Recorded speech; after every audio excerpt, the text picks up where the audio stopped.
I've heard of too pretty for prison, but too fat for prison, that's the first time I've heard that. Now at 11, yes, too obese for prison. A man spending hard time at home tonight instead of behind bars, all because of his weight.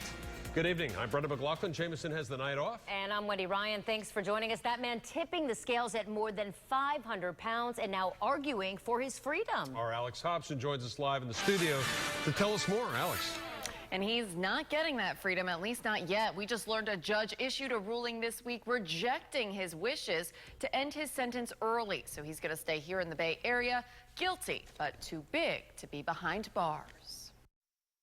I've heard of too pretty for prison. But too heavy? That's definitely a first for local criminal defense attorney Joe Episcopo, who weighed in tonight on the case of Stephen Goodman, a 70-year-old pharmacist from Pinellas County, right now serving a 30-month sentence of house arrest for his role in a massive South Florida pill mill ring.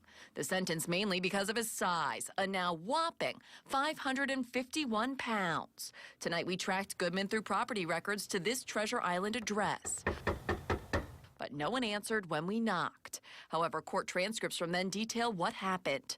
In 2012, a judge ruled he was too obese for prison and would be too big of a burden on the system.